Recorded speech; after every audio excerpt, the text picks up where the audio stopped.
On this episode, David meets up with John Kline in Chicago to talk about the creation and setup of the Another Zelda podcast booth at the Midwest Gaming Classic. Also, interviews with Max Olmstead of the Top Hat Balloon Show and Walter Day of Twin Galaxies fame.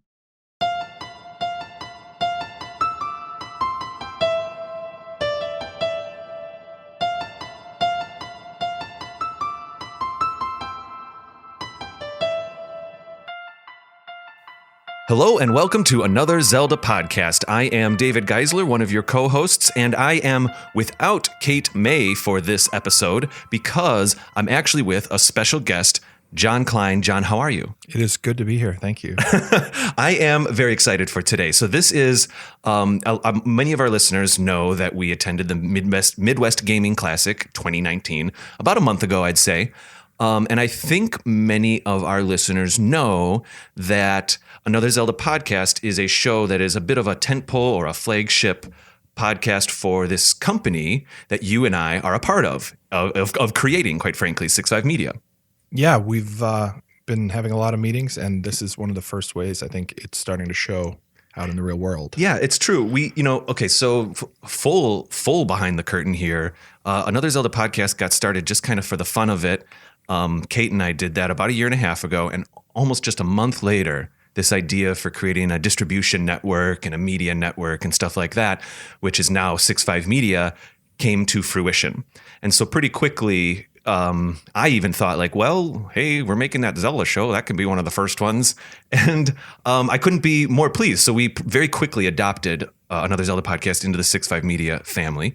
And of course, as you know, but I'm just kind of repeating this to some of our listeners, we've picked up a couple other shows along the way. We now also we help distribute the show, the Top Hat Balloon Show. And also our mutual friend, TC DeWitt, does a show for us called The Studio Demands It out there in California.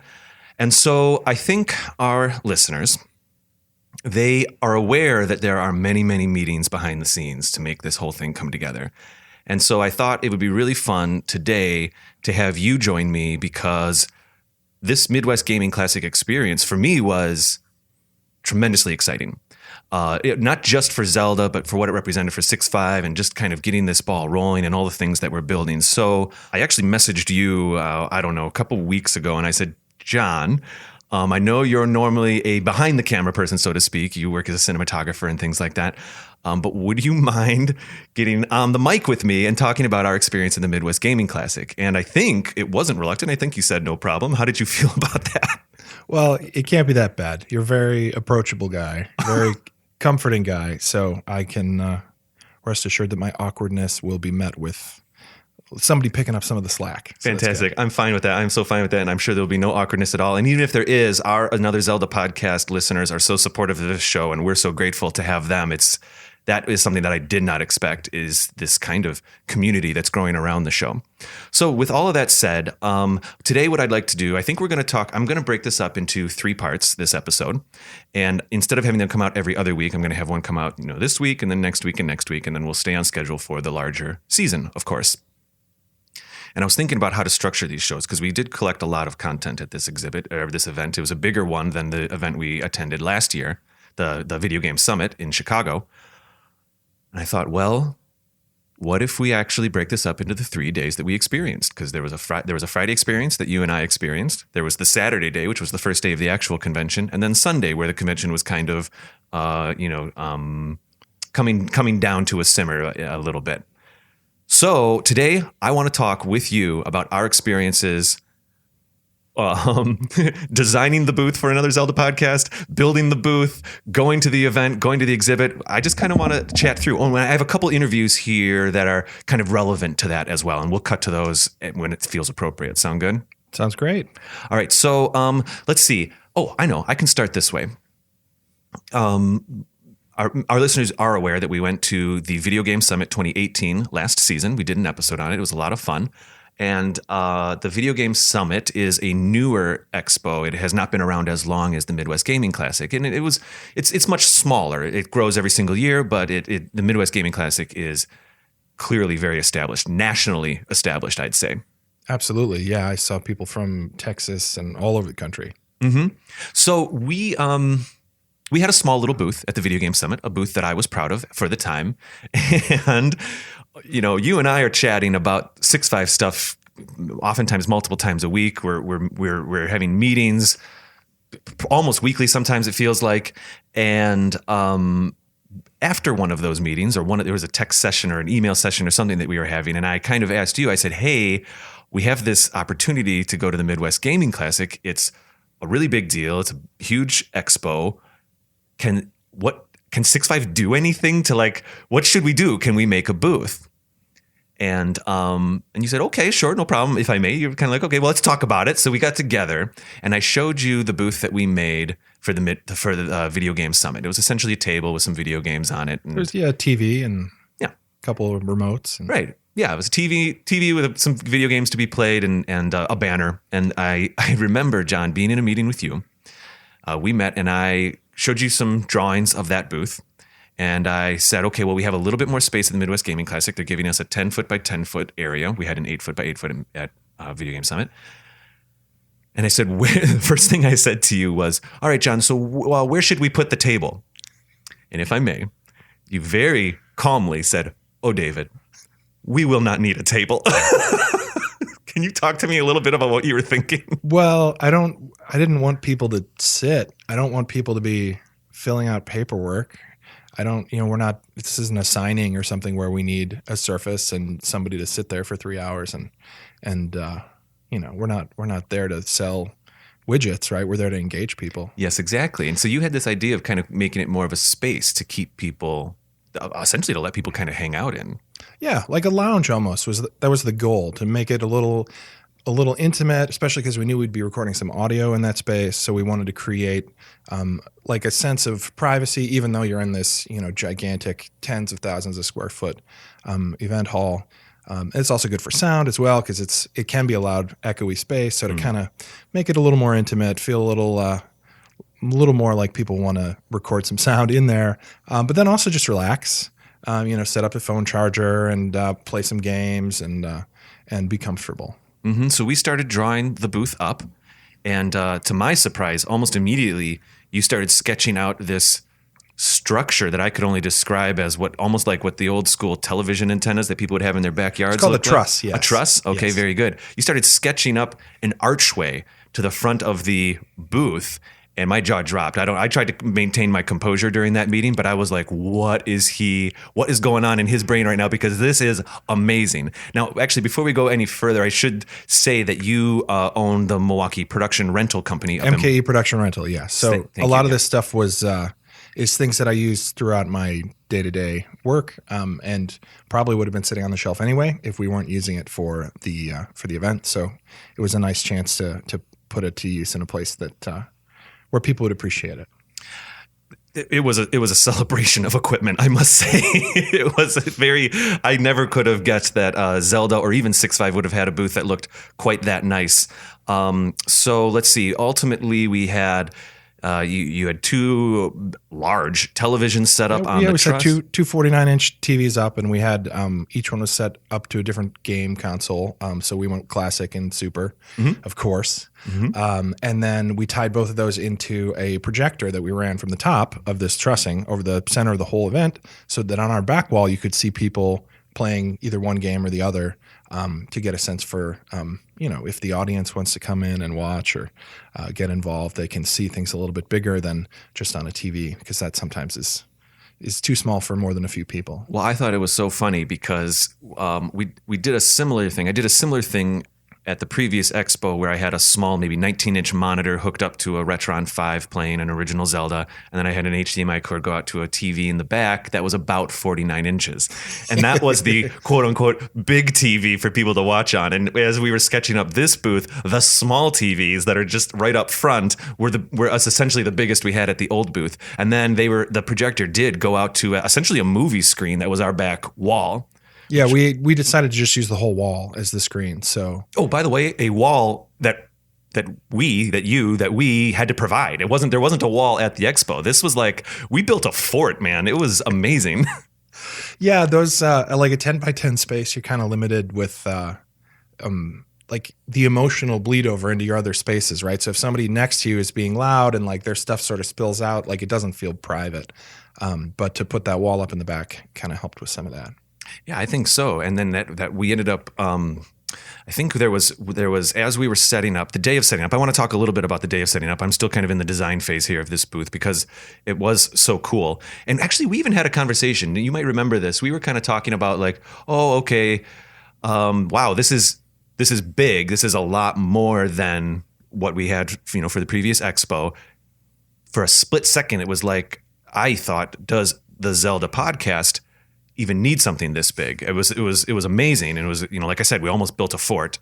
And you and I, you and I both kind of had this sentiment that in many ways, we weren't just building a Zelda podcast booth. We were kind of building the template for a future 6.5 booths. Yeah, absolutely. The goal was that we could interchange some pieces. Certainly, I mean, not every summit is the video game summit, right? Like we want to be involved in and reaching other audiences. But there will be places where we can use both of those. We can use the same idea, right? The same table and chairs, or the same televisions, or the same speakers, or the same cell phone chargers, the same couch to create a similar vibe, and maybe even use it for more than one podcast in the same event. Yes, that's true. That's true. We posited that perhaps if 6.5 were to ever have clients that were many different video game podcasts, perhaps one day it could be one show, and then the next day it could actually represent another show. And I'm so excited about the infrastructure that frankly that we're building here to supply future clients with. Frankly, it's a very exciting endeavor. And Zelda, I'm very proud of the Zelda podcast. I'm obviously part of it. I'm one of the hosts, and all the other projects, we just function as essentially executive producers. But I'm so grateful to have that show be a way for us to kind of test stuff out. Yeah, we can mess up our own project rather than someone else's. Yes, exactly. I mean, honestly, yes. If let's say it would have just totally bombed. Let's say the projector, let's say we couldn't get the screen to work or something. Fine, it's our kind of almost internal show a little bit, and it's a great way to test things out. I think.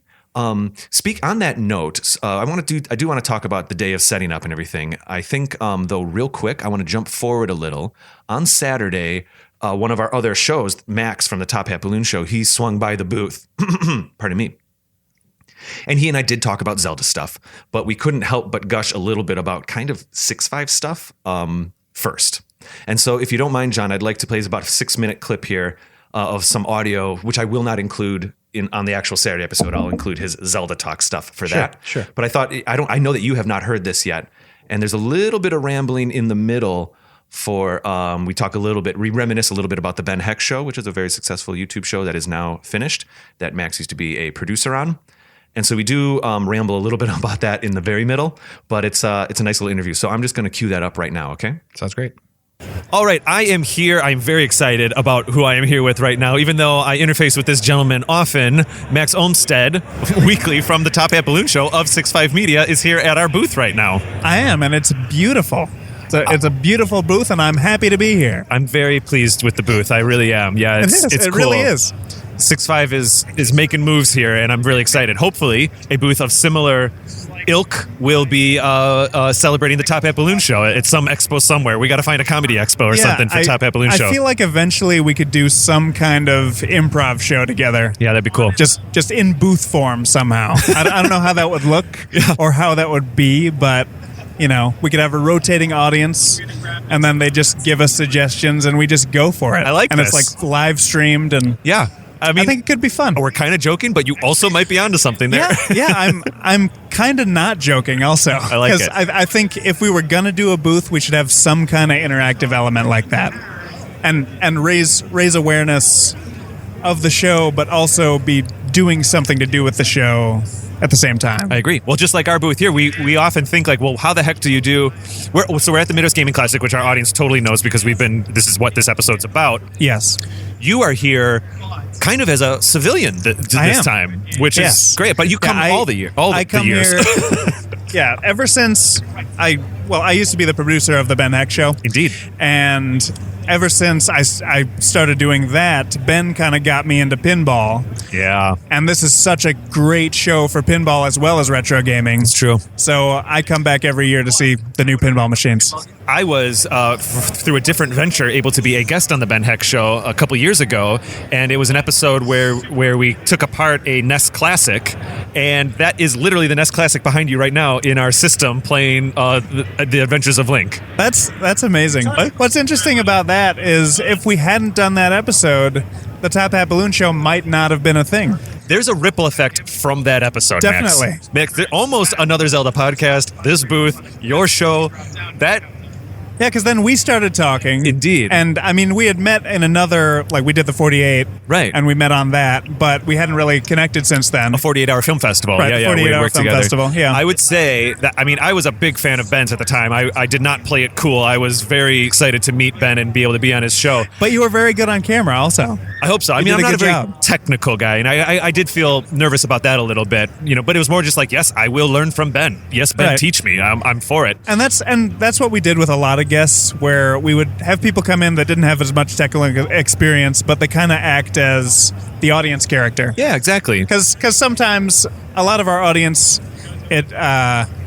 a lot of times they're not as technically savvy or whatever, but it doesn't matter because they're watching this person do this cool thing. To learn. Yeah. Yeah. No, I agree Exactly. completely. I mean, even our audience for Zelda is clearly, based on our comments alone, we clearly have really deep dive people that are very ingrained. And then we also have people that sometimes all the way up to just like young kids that are just listening for the fun of it. And that's wonderful. So there's Right. a spectrum. And I think Ben Heck had that spectrum as well, for sure. Though it wasn't a light show. I mean, yeah. you guys would get into the nitty gritty with certain products and things, It for sure. leaned towards the technical deep dive people for sure. Yeah, I like that. Right, that's a good way of saying it.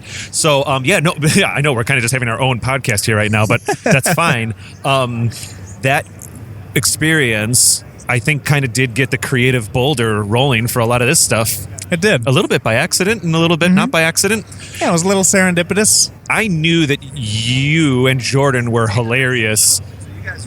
Kind of even before doing that Ben Heck Show episode, it was a couple videos, you could say. I almost said Couple random episodes. videos, yeah. A couple videos were out there through your guys' improv group or sketch comedy group, you could say. And as soon as it was decided to take another Zelda podcast and integrate it into a larger company, I was like, show number 2 is going to be Max and Jordan. I don't know what it's going to be, but they're going to make it because that needs to be one of our like flagpole shows. It's been such a Tentpole show, It's been sorry. such a fun experience to produce it too. It's just been so great for me to get back together with all these guys that I've improv for a long time, but Yeah. haven't. A few of them I haven't got together with in a while, and it's just nice to get back together and get those creative juices flowing again. I love it. I adore being a producer of it. I love that every week or so I get to see new episodes that you guys are making, even sometimes rough cuts on things. It's always a treat for me. And I've said this before, but I'll say it here because I don't think I've ever said it on Zelda. The worst part about doing the Top Hat Balloon Show is that I'll get treated to these episodes that don't go out for a month or two, and I know how funny they are, and I just want to put them out immediately. But like we have a schedule, and it's better to put them Yeah. out once a week. But the amount of content that you guys are delivering is staggering. It's really exciting. Yeah, now, like each week that comes out, I'm always just thinking, we did that so long ago. It feels like such a long time ago that whatever episode it is, it's like, oh yeah, we're so far past that now. Well, I mean, I think we're like around episode, as we record this Zelda episode, we're around episode 13 or 14 Yeah. for Top Hat Balloon Show, and you guys are easily almost into the 30s right now for Yeah. what you've recorded. Yep. It's pretty We're cool. very far ahead, which I enjoy because I love- it relieves the stress too. Because if there's a week where I just don't want to do anything and I don't have any ideas, I don't have to force it. That's the idea. The Which is idea great. is to get a creative head start so that you don't have that fear thing happening. And honestly, it feels like you guys have a lot of creative freedom. So Definitely. with all that said, let's talk a little bit about Sure. some kind of Zelda experience. Sure. Okay, so I'll cut it there because then we do start talking about actual Zelda games. But John, I kind of realized while we were listening to that clip, you and I are working much closer now this past year because of this project But we actually met basically working on 48-hour film festivals 2 years ago. Yeah, you're an actor. Do they know that? Does your audience know you like to act? I don't know. I do act on the side a little bit, and you are a cinematographer. And I think, what was our first project together? It might have been, it was a long time ago. We've done many. You have shot me many times. That sounded strange. That did not sound correct. Not like Dick Cheney style. Right. No. Yeah, you've been the cinematographer on many short films that I've been a part of. And can you remember what our first one together might be? No, they all blend together. They do a bit. There's like the last one we did, and then there's like all of the other ones. I think I just remembered. I think it was the one where Chad was the doppelganger. Oh, I had that one quick little scene down in Madison. You remember that? And you were definitely the DP for that, weren't you? Definitely. Yeah, I'm not trying to remember what it's called. High Neighbor, was that it? High Neighbor. That's what it was. Okay. And I just had one little scene. Yes. And then after that's because Chad had the first 60 parts in that film. And then after I got very lucky and was able to have more scenes in other films that we worked with. And I always knew, I'm just speaking to you personally here, right on the air. I always enjoyed working with you on those 48s. And when I did have when this idea of creating a distribution network started coming together, John, to be quite frank, you were like you were the first person I thought of as far as like, who can I talk to help make this become a real idea? Who else has that kind of drive and that kind of interest? And do you remember we started just having some meetings? We got together for maybe a beer and just kind of talked a little bit. And then that started evolving into actual meetings. And then it turned into a plan. Well, like 2/3 of a plan that changes all the time. It does kind of change. It does kind of change, but I mean, that's part of it too. You know what I mean? Absolutely. That's part of it. And so, yeah, we actually did meet through the 48s. And then there was one other thing I was thinking about when Max was speaking about being excited for the show. Oh yeah, how he talked about the booth. Like maybe it could be expressed in a different way. I could totally see the booth that we built for AZP and 6.5 functioning, take the TVs off or change them. Maybe there is a screen, maybe there isn't, but you still have the overarch. I could see that working. I think there was just a lot of energy. I mean, you'd see this, it's just a 100 square foot space, right? 10 foot on a side, but you'd see it next to somebody who's, I'm sort of doing what I always do, which is like shilling Super Nintendo cartridges or whatever. Mm-hmm. But we've just got this passion, this energy, and quite honestly, like it's a vertical booth too, right? So some of these booths are a few tables and like some bins set out, but this is 11 or 12 feet high at some points. Yes. It really like stood, and it stood out. So you'd see it from the front or the back of the room, you'd see it far away. And I think that energy, absolutely. I think when you hear Max, Max has a lot of energy. He sort of sounds like that old timey like World War II newsreel announcer sometimes. I feel like he could do that. He'd be fine for that. Yeah.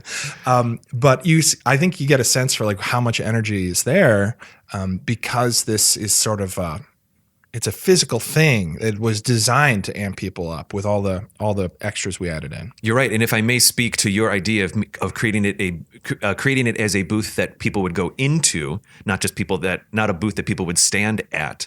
To that point, we did set up a little recording studio with some director's chairs and actually the microphones we're talking into right now.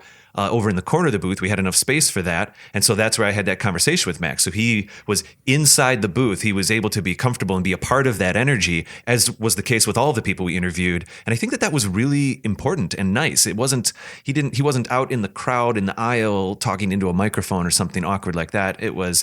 We were part of that energy. And I'm personally very grateful for you visualizing some of that, quite frankly. Yeah, the goal was to kind of create like the heart, to become the heart of that event floor so that we could take all the energy from the outside that we wanted, but still kind of keep some of that intimacy too. I do remember there was a part when we were setting up the booth, and it was just getting taller and taller and taller. And I think we ended up making the screen a little higher. We ended up putting it up a little higher than we expected because we wanted it to project a little farther and not like clip the heads when we were recording people, like, have the light of the video game on people's foreheads or something.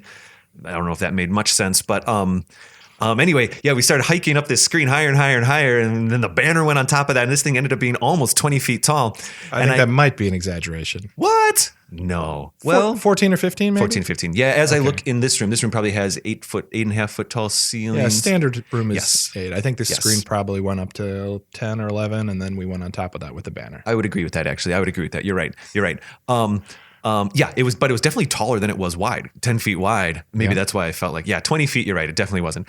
But I remember kind of saying something to you, something to the effect of like, can we do this? Can we go higher? And you were like, hey, we paid for 10 by 10 by 100 feet, 10 feet by 10 feet by 100. Because of course, we're in this huge, massive expo room. Well, and when we were doing our setup, like our test run, right, in my office, we had like 8.5 or 9 foot ceilings. And so I was already like, okay, well, if I jam the projector into the ceiling tiles, and then if I wiggle this thing around and kind of, so it was the test run was tough, but it made it apparent that I wanted to use some of that height. I actually want to speak about that test run a little bit, and then maybe setting up the actual booth and what are just overarching thoughts about the whole experience. But I think right now we're going to go to break and hear some ads, perhaps a Top Hat Balloon Show ad, probably a Studio Demands It ad for TC's show. And we'll be back in just a little bit, and I'd like to continue that conversation. Sound good? Great. Cool. Hey everybody, I hope you're enjoying the episode so far. I just wanted to take half a minute here to tell you a little bit about Another Zelda Podcast's Patreon page. We set up our Patreon account about halfway through Season 1, and the support that we've received over there has been humbling, to be honest. I'll just get right down to the details. We are basically offering 3 different tiers for anyone who wants to support Another Zelda Podcast. We have the Sword tier, the White Sword tier, and the Magical Sword tier. We are very proud of ourselves for coming up with those 3 tiers. Essentially, the Sword tier allows people to just say thank you to Another Zelda Podcast, get a little bit of recognition on the website. White Sword offers some additional content, bonus content, extra episodes, little half episodes that we put out, and also all episodes come out a week early with a little bit of commentary on the top and no ads. So you will not be hearing this on a Patreon file. We also finally have our Magical Sword tier, which has all the other things added into it, and also access to an elite Discord channel that we run, which allows us to have a very personal connection with the people of Patreon. To be honest, I have a lot of fun recording the little intros that I add onto the episodes, and also putting together some of these. If we interview someone, sometimes we'll put the uncut interview on our Patreon page. I joke sometimes it's almost like what special features were on DVDs way back in the day. That's what we offer on our Patreon account for the White Sword level and the Magical Sword level. All right, like I said, I don't want to waste too much of your time here. Go check it out at patreon.com, Another Zelda Podcast. You can also find links and a list of our current supporters over on anotherzeldapodcast.com. Hey, my name is Max. And I'm Jordan. And we're here to talk to you about a little show called the Top Hat Balloon Show. Yeah, the Top Hat Balloon Show comes out every week. It's a sketch comedy show. You can see sketch comedy. And other kinds of things. You can subscribe to us on YouTube or iTunes, or visit our website at tophatballoonshow.com. You're sure to have a hilarious time. Click the link in the description. Hey everybody, I hope you are enjoying the episode. I just wanted to take a minute here to tell you about a new show from 6.5 Media. It's called The Studio Demands It. There are just a couple episodes in right now. 2 gentlemen, TC DeWitt and Jim Brzelik, who are writers, screenwriters, film directors. They both live out in California. Every other week, they get together to essentially try to satisfy a fictional studio's demands. There's a lot of crazy ideas that happen in Hollywood, and oftentimes a studio needs to make something happen because of financial reasons or marketing reasons. And so each episode, TC and Jim, they kind of pick a topic out of a hat, you could say, and pretend that a studio is demanding a film be made of that topic. And they, as writers and screenwriters, try to essentially pitch an idea for that film. Ideas as horrible as things like maybe Titanic 2 or something like that. They've already done episodes on the Die Hard franchise, how to reboot Die Hard. They did most recently a Cannonball Run episode. What would you do if a studio demanded a remake or a reboot of Cannonball Run from the early 1980s? They've talked about the Expendables. How do you go forward with the Expendables without Stallone attached? And so each week they just kind of do a thought experiment and pitch a fictional film to a fictional studio demanding something. So you can find them on Twitter and Instagram at Studio Demands It, or at their website, which is studiodemandsit.com. You can also find their episodes on iTunes and Google Play. So go check them out.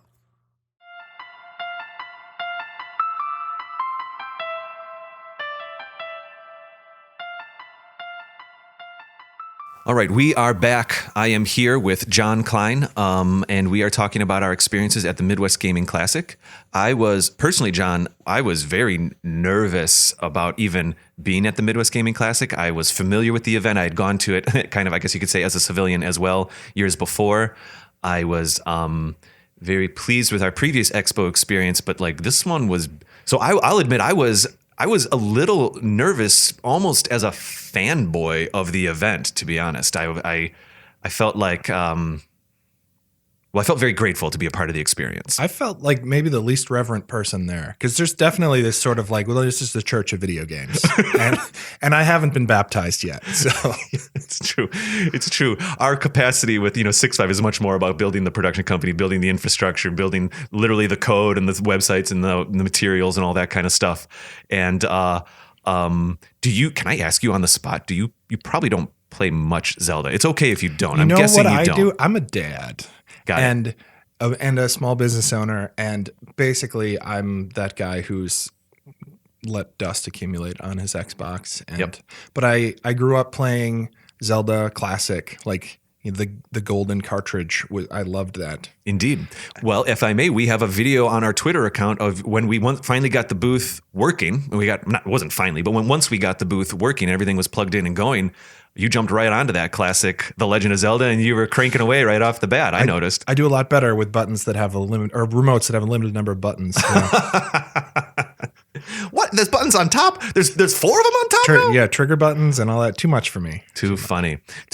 Oh, actually, this is kind of a cool, fun fact. The day that we were, I guess you could say, doing the test run of the booth at the, what would you call MKE Production Rental? Is that a warehouse that we were at? Studio? I guess it's our office. Yeah. Yeah, it definitely had an office vibe, but there was definitely a workspace as well. And it's down there in the 3rd Ward in Milwaukee. Yeah, we're down near downtown, just south of downtown in the 3rd Ward. Mm-hmm. Cool. And so one fun thing is that was the same day. I was actually in Milwaukee that day to do an episode with Shane Kelly. That episode came out 2 or 3 episodes ago on Another Zelda podcast. It was our favorite ways to regain hearts episode. And Shane is kind of part of the AZP family in that he writes blogs for the Another Zelda podcast website, along with a few other people. So he and I were recording that episode, and right after was you and I had put a couple hours aside to essentially do a test run of this booth because we hadn't built it. I mean, you were familiar with the equipment, but I certainly wasn't, and it was a new build, and we knew that once we got to the Midwest Gaming Classic on the day to set up, we'd really have to know what we were doing and really have a plan. And it was so different from our Video Game Summit booth that that's what we were doing. And actually Shane kind of came along and hung out with us for about an hour or so. So I actually mentioned him when we were done recording. I said, okay, now I'm going to jump over to John's place and we're going to set up the booth. And he seemed kind of interested. And I was like, do you want to come help us? Because he's a cool guy, right? And he drove down from Manitowoc or something like that. And he said, yeah, sure, no problem. I can come help. So Shane and I met with you at MKE Production Rental, and you had already started putting the truss together a little bit. And let's talk about that a little bit. Yeah, I mean, we'd already done like the sketch, the mock-up. We'd done like a 10 by 10 grid, like where's everything going to fit? And my realization was that it's a very small space. I mean, it seems big when there's nothing in it, and then you start putting people and you start putting furniture, and it gets really squished. So one of the things we wanted to do was make sure, how does it feel when you're standing in a 10 by 10 space with all the stuff in it? We wanted to be sure, because you don't want to bring cases and cases of things you don't need. So just, is there a way to plug everything in? Is there enough cable to run it from, if power's on one side of the booth or the other, or with all the HDMI devices and things like that? Just make sure that we had basically enough cables, enough stuff, and not too much stuff. That's true. It's a balancing act. You're absolutely right. And there was quite an infrastructure of signals and HDMI cables. We had the 2 classic systems, the SNES Classic and the NES Classic, or SNES Classic and the NES Classic, depending on how you pronounce it. And they went down to essentially a switch board, and that switchboard then duplicated the signal out to the TV. No, they went to the TVs, and then there was a duplicate that went to a switchboard, which went up to the projector, so that we could, just with a push of a button, switch which essentially was it The Legend of Zelda or A Link to the Past. We could in the moment, switch which one went to the big screen in the back. Depending on who's doing awesome. The way that ESPN throws it to, but don't miss this highlight. someone's about to face off against Ganon. And to be honest, there was a bit of that. As people were playing at our booth, there were times where if someone was like getting to a boss or something, we just push that button and switch it over. And then, oh boy, then the pressure was really on because then they had to really perform because people would be out in the aisle watching the big screen in the back and stuff like that. It was really, really cool. So that was a lot of fun. And I'm also grateful for one other thing, actually, which after the, I thought the truss was cool enough as we were doing the test setup. And you had built some kind of custom shelves for the controllers, which looked amazing, in my opinion. They looked super professional. And so we're building the truss and things are going well. And, Shane's kind of figuring out some of the wiring. And then he had to head out. And then I don't know, I was working at something on a table. And I turn around and you have like blue and purple LED lights shining up through the truss. And it looked like something from E3, honestly. It looked so good, John, I have to say. I at that point, I was like, oh, we're on a different level. This is amazing. And so you had all these different LEDs that you were pulling out. There was like just a treasure trove back in the warehouse over at Milwaukee Production Rental of things that you were pulling out. I've enjoyed building my my collection of stuff I can use. I think many American men or American people in general, you've got that like bin of cables, right? Yeah. You got those, there's the network cable and the USB cable and the HDMI cable and the power cable. And like, where do I put them all when I'm not going to throw them away? So you just start collecting them. Well, I just kept going until I had a business. I like it. But the upshot is I have, there's enough extension cords, there's enough whatever. So watching the two of you as you're like, well, what if we run this extension cord this way? So we have another outlet on this end. And I'm like, just guys, I got 75 more if you want one. It's so true. It's so true. It was such a stark contrast. I was so proud of our booth at the Video Game Summit for what we had. It was just, we were basically just pulling equipment from an apartment. You know what I mean? It was just home equipment that I was so much in that brain space still that I wasn't thinking, I'll be honest, professionally in that you were like, yes, we'll just get another cord. There's a whole room of them over here. And that all of a sudden, that was another moment for me personally where it clicked. And I was like, oh, we're really doing something exciting here. This is really cool. For me, I was also now becoming a fanboy of the booth we were building. And so it was a really nice journey for me. So then there was beautiful lighting all over the place and it all got very cool. So then a couple weeks go by and the day of putting the booth together comes. And honestly, I feel like we met fairly early in the morning at MKE Production Rental. I drove up to Milwaukee. You had actually gotten there a little bit before me and had most of the van, your production van, filled already, I believe.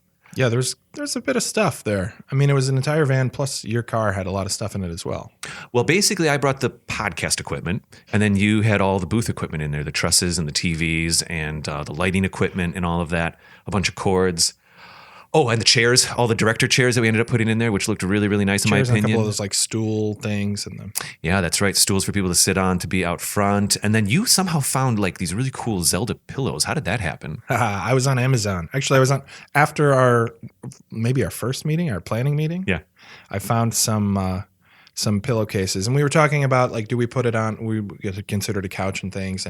And I found these Zelda themed pillowcases shipped from China, and there's like a 50% chance they'll make it in time.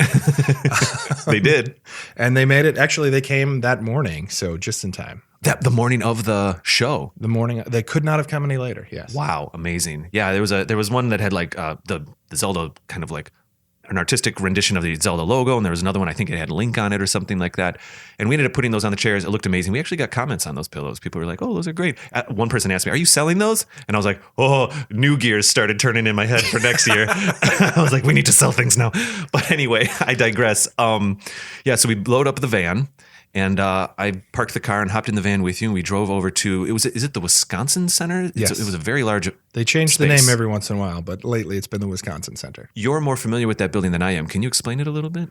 It's an event hall. It's and the space we were in was in the largest event space. So I don't even know. It's many, many, many thousands of square feet, really high ceilings.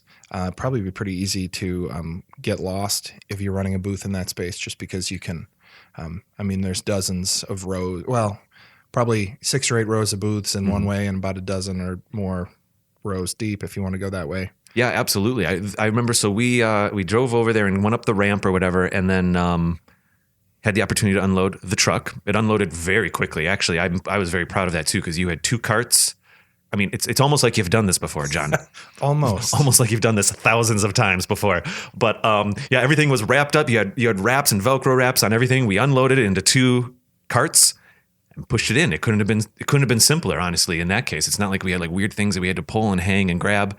We found our space, and then therein kind of started just setting up. And it was interesting when we first got there because there was a lot of taped out squares on the floor, and that was about it. Maybe a couple tables. Oh, we ended up getting a table, and we ended up just donating that. They gave us a table by accident, actually. I believe so, yes. And there ended up being a booth. We had some neighbors that were very, very kind, and they needed one more table to sell more video games, and we ended up kind of, I guess, donating it over to them because we didn't need it, and that worked out well. And so we started setting up. And I don't know, what was your take on it all? I thought it was fairly smooth. Yeah, it went about as well as I'd expect. It was nice. We had enough time. The load in went as planned. They had a lot of things happening. It wasn't even just in the main hall. There was also various other games and things being set up in.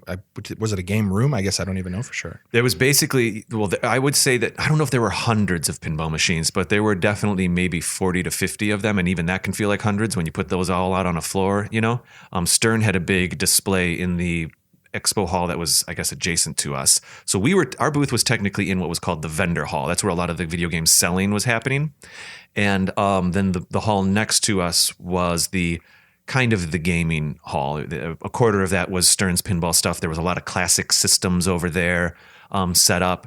Some of them were professional. Some of them were just fans that brought old Dreamcasts and cool things like that. There's a company that makes an HDMI adapter for the GameCube, and they were having a Mario Kart Double Dash tournament to kind of promote their adapter.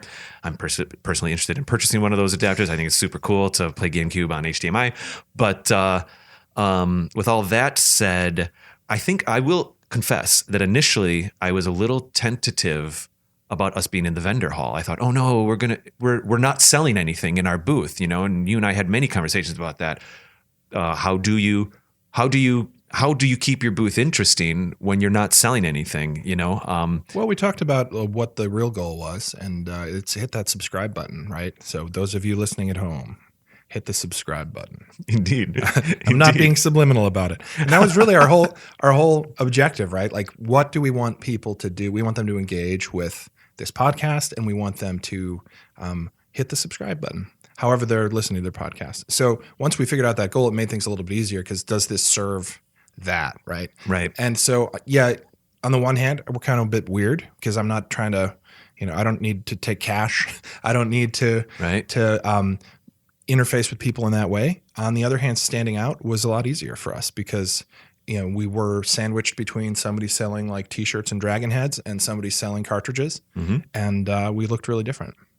Yes, I agree. We definitely did. I will admit that I after everything was all set up at the end of Friday, and I think we were there maybe 4 hours total, 3-4 hours. It may have taken longer than that, especially Really? including load in and stuff. It may have taken a bit longer. Well, yeah, it kind of was like the half the day for us. Maybe the actual time in there was maybe 4 or 5 hours. That makes sense.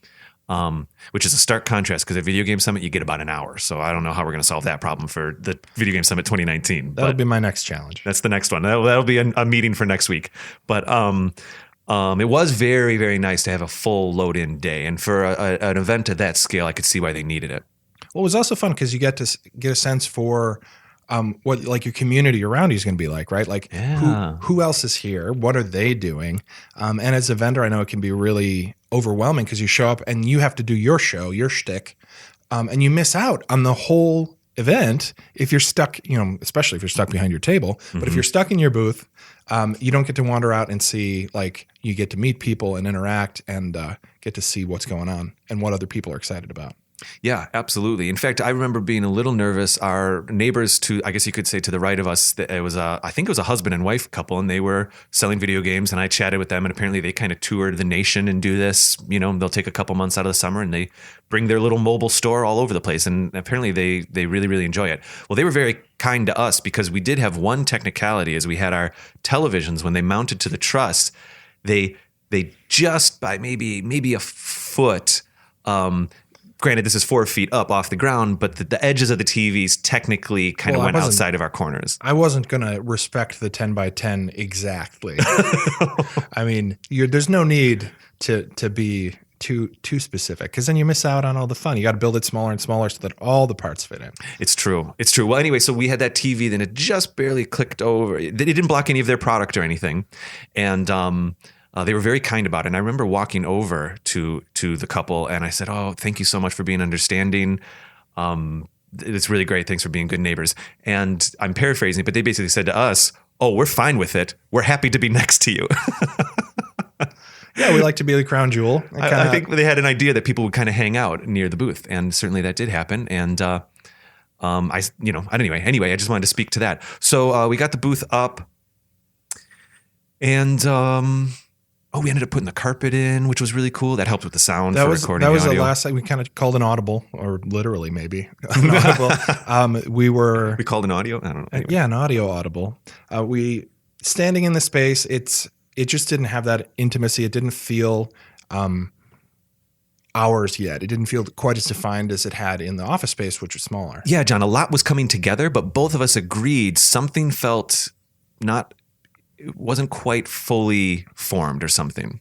Yeah, so we brought in just a piece of carpeting, basically, to help tie the space together and to also help with some of the audio reflections to clean up some of that sound. Yeah, so we went back to MKE Production Rental and grabbed, I think, a couple extra lights. I was trying to do something clever in the back of having them go on this fabric. It didn't work, but that was kind of a bonus because I ended up just using them on the truss anyway, and the truss looked even more glorious.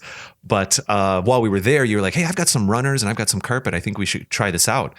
And we brought it back. We taped it all down, and immediately it framed the booth. It helped make the booth engaging. Once people got in there, I think it felt a little warmer because there was basically just a cement floor there before that. And we noticed immediately as we stepped into the booth, even though there were not walls around this booth except for the back screen, we felt a difference to the audio quality.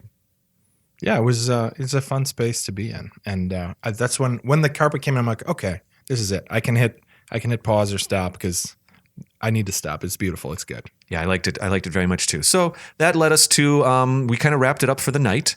I think you went. We put the fabric over the things we needed to, and there it was. We waited for the next day, Saturday morning, where Alex showed up, and we started the event.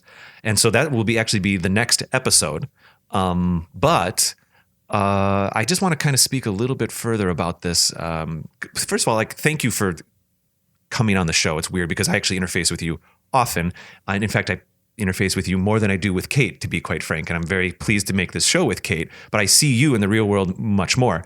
But this was really fun. I do like this idea. When we heard the interview from Max and like even when we engage with some of our other shows that are starting to get built, I was very proud of another Zelda podcast at the Midwest Gaming Classic. However, underneath it all, I just felt so excited about this kind of growing kind of community or something that's happening with these shows coming together, and like Max being able to come to the exhibit or the booth and know that there might be options, that there's ways that this is just a playground for us to test things out and see if we can use them on other shows. I'm having a hard time kind of really verbalizing this. Yeah, part of our goal was to raise. So we're lifting up another Zelda podcast over that weekend, but the goal is really to lift up a broader range of shows than that, a community even of people who are creating these shows. As we're finding and adding more content into that 6.5 team, there's a lot of lessons we've learned that can say cross apply.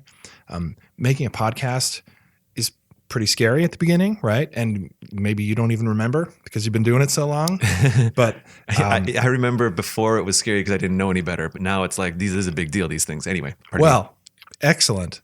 And and there's always that excitement, but it's really nice when somebody else who both knows a little bit of what they're doing, like how do we make it, but how do we promote it? How do we get people excited about it? Shares that excitement with you. So right. You're not just like, rah, rah, my team is awesome. You're like, we're all doing something great and I have a team of people behind me. And so that was kind of the goal. And what I loved in hearing from Max was that he sensed that energy. He's like, oh, I'm playing for a team that can win. I'm playing for a team that can help me reach my audience. And and make my content better and more engaging, but also get it out in front of more ears. Yeah, so this is definitely an exciting journey for us. We won't, our Zelda audience probably won't hear about it too much more. Sometimes I use these episodes where we go to an expo to speak a little bit more about behind the curtain type things. I wanted to kind of jump forward because our booth was so functional. We had the opportunity to interview many people and a couple celebrities, if I may. And I want to jump forward. Halfway through Saturday, we were able to, through a connection with our Video Game Summit friends, Todd Friedman they had a booth there, and he came over to see our booth, and he was very excited about it because he remembers the first one. He's kind of been there along the way for another Zelda podcast journey anyway. And he was like, "Whoa, this booth looks amazing." Okay, fine. And it almost feels like I'm gloating, but I'm not. I'm almost just geeking out about it because I was so taken. I did not expect to have something that looked like that when we started this project. And he had Walter Day helping him out at his booth. Now, I'm not sure if you are particularly familiar with Walter Day. He's kind of a retro video game legend, John. He was the driving force to the first ever nationally recognized like high score Hall of Fame. Oh, yes. Yeah, back in I don't know, I think it was the 70s. He and maybe a couple other people, but he was the first person to kind of say like, maybe we should start writing all this down and maybe we should actually start making this official. And so he's a little bit of a legend in that sense. He's been in a couple documentaries and stuff like that. And there's a fun fact. I don't know if you've seen either of the Wreck-It Ralph films. Both. Yeah. So you know the gentleman Litwack who runs the arcade with the referee shirt and everything? Yes. He that character is inspired by Walter Day because Walter Day often wears the referee shirt because he would whenever there would be an actual official competition and stuff like that. And so that Litwack character actually kind of honors Walter. So I wanted to at least have one more interview in this episode for our listeners because they will have to wait another week for us to really get into the meat and potatoes of what we talked to with a lot of the guests that visited the booth. So I wanted to queue up one file real quick here, which was my opportunity to, just pulling up the file, chat with Walter for a bit. So I'd like to play that if you don't mind. Absolutely. This one's a little bit longer. It's about 10 minutes, honestly, but we'll just hang out and then I think we'll say goodbye. Sound good? Sounds great. All right, cool. All right, I am here in the Another Zelda podcast booth at the Midwest Gaming Classic, and I am, frankly, I'm kind of smitten right now, Walter, to have you in our booth. You're here through Todd's booth over there, which is I'm here with the Old School Gamer magazine, which is very, very cool. They send it's essentially historically commemorating the long and amazing history of the video game age. And so they have a magazine that covers all the different facets and all the different historical epochs of the video game age. And I love it so much. And I'm so impressed with Ryan Berger and his family who make it that I'm kind of there almost as a volunteer to help them just get people aware of the magazine and have them sign up. Because if you send them your email address or if you sign up online, you can get it sent to you free. Is an online magazine. They'll email the magazine to you. Yeah, it's a great magazine. I'm a subscriber myself, actually. Oh yeah, it's wonderful. I'm very impressed with it. Yeah, it's cool. It has that vibe of the magazines from the 90s and even before, but the writing's contemporary. It's really quite nice. Oh yeah, it's very nice. It's very smart and very sophisticated, and it simply tells the story of everything we went through because we're all in this together. Because you have to realize that we are really, essentially, the first generation of gamers. It's we who brought the whole age of the gaming to life. We are the first gamers, and it's still historically at a time when we're all still alive. So we do have to pat ourselves on the back and say we are the first gamers, and all the stuff we're doing now, and all the research we're doing, and all the stuff we're preserving will be revered and be honored by future generations because they'll look back on this period and study everything that happened. And we are part of that story because we are the first gamers. We are the historical pioneers of the gaming age. I agree. All of us together. I agree completely. I absolutely do. The name of our show is Another Zelda Podcast, but I'm a retro fan myself, and a large part of the energies that we put into this show is really studying the older games, not just Breath of the Wild, which is the new Zelda game right now. We really enjoy speaking about the older games. And I wanted to ask you a little bit, since I have the opportunity, if you could speak to me just a little bit about the formation of Twin Galaxies and creating a database and things like that for high scores. I'm just fascinated by that. Well, I started I and John Block, my partner, started Twin Galaxies. We opened it up on November 10th, 1981, and we loved it. I opened up the video game arcade. Really, you think that yes, I want to make money, but really, I did it as an excuse to be able to play more and more video games. So I was 32 years old, and I stayed up to 2 and 3 in the morning, with the 15-year-olders playing video games to 2 or 3 in the morning because I loved playing Gorf and Galaga and Galaxian and Make Tracks and, Centipede and all sorts of games. I just loved playing video games. So essentially that was almost the main reason I opened up Twin Galaxies. But Twin Galaxies was open for about 3 months before I realized that no one in the world was keeping track of video game scores. So I called up some manufacturers, some magazines, and through those phone calls, I learned that no one was keeping track of video game scores. So no one knew what the world records were at that time. So since we had a scoreboard that I'd been working on in our place, and I had actually accumulated scores from different arcades on my travels, I called these manufacturers and these magazines back and said, we have a scoreboard, and told them we were keeping track of the scores. And they all went along with it. They all said, this is great, you're our score peaker. And they said, we will put your name and your number at our front desk Rolodex. Whenever anybody calls about a high score, we will refer them to you. And it just happened overnight. So suddenly overnight, we were essentially the most famous arcade in the world because we were the arcade that all the other arcades were looking to keep track of all the records and crown the champions and make the rules. And that's what's so important. Here's one of the most important takeaways I can give you. The birth of Twin Galaxies, I think, people say tongue-in-cheek, and I say tongue-in-cheek, that Twin Galaxies was the birth of esports and that I was the father of esports. Now, I do realize that it's kind of presumptuous to claim that because really that kind of designation will get decided by a future consensus. However, here's one thing I want to point out. Twin Galaxies didn't invent video game playing, didn't invent the video games, didn't invent video game contests. What Twin Galaxies did was created an infrastructure that united all the arcades, theoretically around the world into a global esports arena. Because when you did a contest, before Twin Galaxies, when you did a contest any place, it was just your people playing against the other people at your location.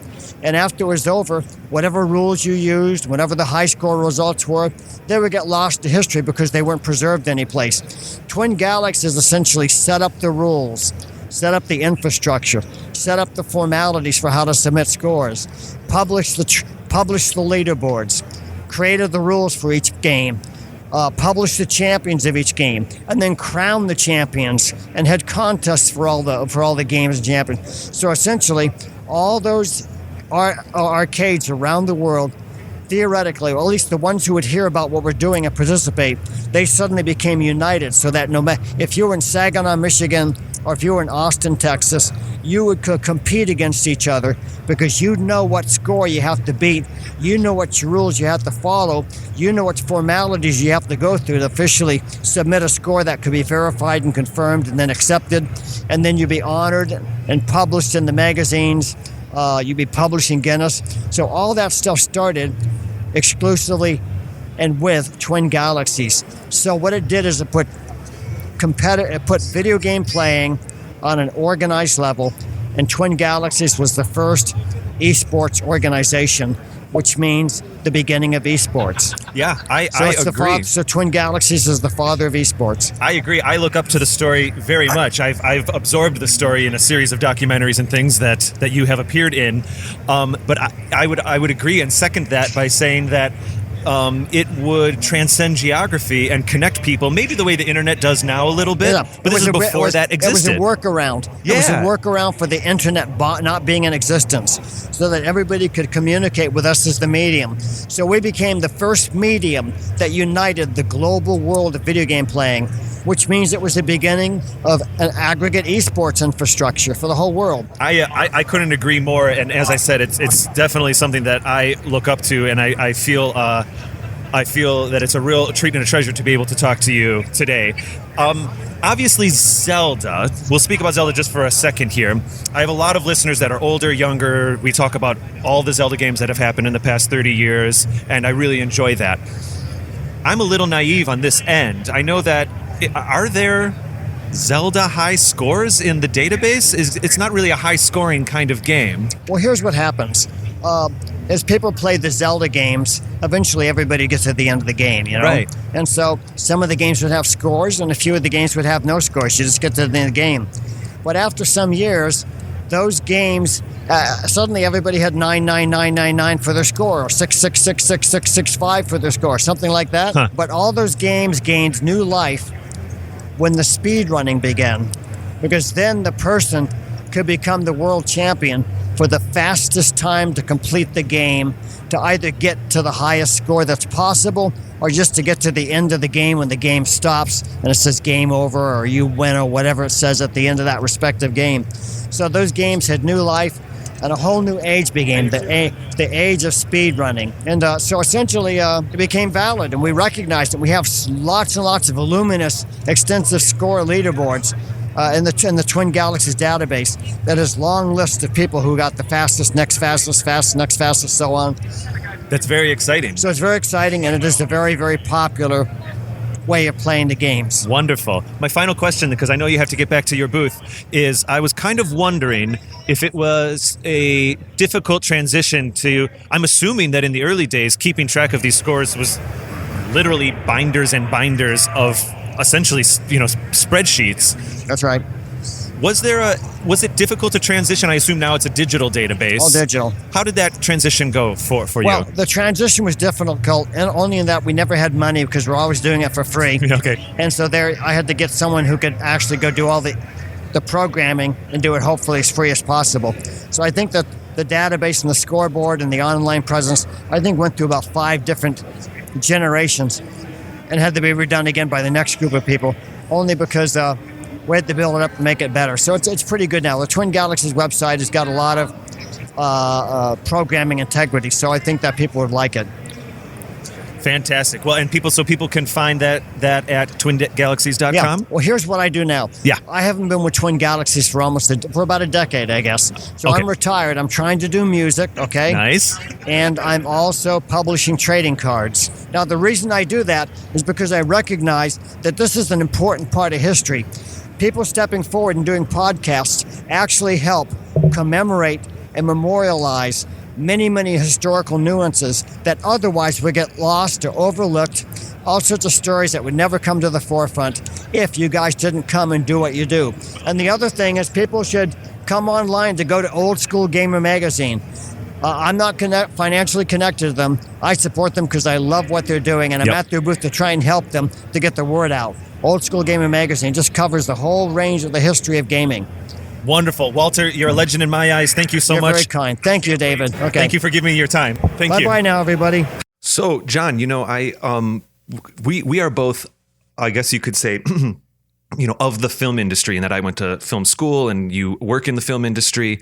And when I was in film school, we were taught that, of course, film as a medium is 100, 150 years old or something, that it's actually still a pretty new medium compared to books and things like that. Radio or whatnot, yes. Yeah. Right. And I always thought that was a really interesting fact. I was like, wow, this is such an interesting film. It's such an interesting medium to be in because it's so fresh and so new and it's so early in history. And I couldn't help but realize as Walter was talking about video games, they're even newer. I mean, this really, when he was speaking about like, this is the beginning of the history books for video games, this being starting in the 70s or perhaps the 50s, it really struck me that in many ways, even us, like as he very kind of kindly said at the end of that interview, even podcasts going to these events and stuff, we're all kind of part of it a little bit, and I think that's really exciting. Yeah, it's where do you define like a mature industry or a mature medium? But video games is not there yet. That's for sure. I agree. Actually, that's a very good point because film, I think it's pretty much accepted that it has found its way. You know what I mean? Would you agree? Well, we're going to have probably be some movies coming out next week and the week after. And you can count on that for a while. I think back to film school, it's that what are the rules, right? So first somebody had to do it, and then they usually borrow rules, right? So just like esports is borrowing from sports, like what rules do we use? Right. But as the community evolves, as the medium evolves, some rules work, some rules don't, and they change. And so, in film, there's a 180-degree rule. I'm using air quotes here for those of you listening, because it's not a rule, it's a guideline, it's a convention, and we break it when we want to have a certain emotional impact. But by the same token, video games, it wasn't a rule exactly, but like everything was either a side scroller or a top down view for a long time. Sure. And then someone said, well, what if it's not? Mm-hmm. And some of that was driven by the limitations of the computers that were running the games. But ultimately, we as players decided, oh yeah, well, there's space in the world for this. And if it is a side scroller, this is how it's going to work. And it's going to be either infinite and you go off the edge, or you just go forever, or we're always going to go from left to right, or whatever the case may be. But as we've built more and more video games, more and more engagement with an audience, we figured out these are the things that the audience tends to react with in the way that we want. Yeah, and as you mentioned that, I can't help but think about maybe the parallels of what an arcade box, like a Pac-Man or something, where there isn't even scrolling, how similar that might be to a 15-second Nickelodeon film reel in the olden days where you would just hand crank. And like maybe those are actually kind of parallels a little bit. And where once film got to a point where it wasn't just fellas boxing each other, in a studio on a like a Nickelodeon that you just look into for 20 seconds. And once it started turning into actual narratives happening and then actual full on art happening. Well, and film had to go through that whole stage of it's just a stage play we recorded. Oh, that's so we've got one camera pointed at the two actors and we see them both and we see the scene and they walk through and we see it from the side and that is it. Mm-hmm. As opposed to now, what if the camera moves in? What if we add a cut? Right. Like, that's a big deal. It's the strongest tool in filmmaking is the cut. It was the thing that made it happen, and it takes it. Don't tell the French. Oh, well, no, mise en scène, right? The idea that everything is in the frame already, telling the story, as opposed to the Soviet montage. So you're of the Soviet. Interesting. I'm learning things right now. Yeah, well, film school you can get lost in film school, I promise. But it is interesting. So anyway, just as a obviously even 6.5 Media is more in the media and film spectrum of what we're speaking about right now. But Zelda and video games are still very much a part of this this newer art form. I think it is becoming an art form, certainly. And actually, I just want to say real quick, I know we got to get out of here, but even Kate and I, as we've studied all 25 Zelda games or whatever it is right now, I think it's somewhere around there, it's 30 years and like 25 games, we've even seen growth from certain things in, quite frankly, Ocarina of Time that have Ocarina of Time is a wonderful, beautiful game, but it's essentially boy, go save the girl in the castle. You know what I mean? Mm-hmm. And now we've gotten to places with the previous, the more recent Zelda games where the motivations are significantly more thought out, and they're contextually aware, and they have many aspects to them. And sometimes there's still something you have to go save, but a lot of times the motivation for that or the execution for that is done, I'll just say it, much more maturely these days. And so I do, even within Zelda, I'm seeing that growth. Well, you've seen, if you look at some of the games, especially the ones that Walter was talking about, like those were one person who sat at their computer for a week or two and made a game. Yeah. And there isn't a game now where it's one person's voice. And I think in the context of where we are as a society, it's a great thing because we get to make these collaborative masterpieces. Yeah, I like it. I feel like we could probably talk for another 20 minutes here because I think we're starting up a new thread. But I was very grateful to have a chance to talk to Walter. John, I will say, honestly, within the context of Even 6.5, I will say thank you for bringing your thoughts to the booth and making it what it was. I would not have been able to do that alone. I think that's one of the best things about having a team of people working on stuff together. And also because of that, when if I may, when Walter came over, I was able to be proud of our setup. I felt like we were. I should let the audience know that you were sort of like, oh my God, I think that's Walter. Oh, because we saw him when we were setting up. You're Yeah. right. You forgot about that. Yeah, I you saw him were- across the way. And I saw the stars in your eyes, and you got a little fidgety, like the boy who wants to ask the girl out at prom. Well, it was very, it was so great to be able to spend a little bit of time with him and for him to share his thoughts. And it was so clear to me when I was interviewing him. I've interviewed many people now over the last 2 decades, and sometimes when you're speaking with people, you have to kind of word things a certain way to get them to talk about something. Of course, that's totally fine. That's how it works. But I could tell that with Walter, he was a pro. He was like, I just kind of shut up, would ask a question, and I could feel that he had been interviewed hundreds of times. Like he knew how to do it, This is not his first rodeo. Certainly. So I was very grateful for him to join us as well. With all that said, John, okay, so it was a pleasure building that booth. It'll be a pleasure building more booths with you. It'll be a pleasure building a company with you. I think we're going to cut this episode, and next week I'll pick this back up with Alex, who I haven't even recorded that episode with him yet. He and I are getting together this Saturday to record the next part of this segment. And we'll be able to speak about what it was like running the booth, and because that was the only thing that was a little sad is like we had you and him share the same pass. I mean, I guess you didn't have to be there on Saturday or Sunday. I missed you a little bit being there. It would have been fun for the three of us to all partake, but at least the three of us were there on Sunday when we all kind of broke everything down, and it was a nice time. Thank you. So, John, thank you for giving me a little bit of your time today to shove some microphones in your face and let us do this. And I even know that we have a meeting after this. We have a 6-5 meeting literally as this recording stops, and that'll be very fun. So, if people want to find more information about the show, do you want to have an Instagram or any stuff that you want to share? MKE Production Rental stuff or personal stuff or anything? Well, you can find us on Instagram at MKE_PR for MKE Production Rental. Yeah, we do stuff like this all the time, as well as support film, video, photo, all those medias. Fantastic. If people want to find me personally on social media, I'm just at Raptor Paint on Instagram and Twitter, and even on our Discord channel that we have for Another Zelda podcast. If people want to find information about the show or they have any thoughts about what we were talking about today, they are welcome to add those thoughts either into the comments box on YouTube if that's where they're watching this. But most of the time, people interface with us through Twitter, to be quite frank. Usually people tweet us at Another Zelda Pod, and we love seeing those tweets and oftentimes reading those tweets on the air. You also, we would ask that if you are enjoying the show, you can leave reviews on iTunes. That always helps us very much. And Subscribe. Tell your friends to subscribe. tell all your friends to subscribe. The growth of Another Zelda podcast has been humbling, John, I will admit. It's been very, very cool to have this community grow far beyond what I ever thought it would be. And so I'm personally very, very happy about that as well. It's the perfect way to, well, like we said, kind of test out things for a large company. Okay, I'm rambling. So, John, we're going to get going here, and I almost said see you next week, but I'll be here with Alex next week. So I'll see you in a minute. Sounds great. All right, thanks, John.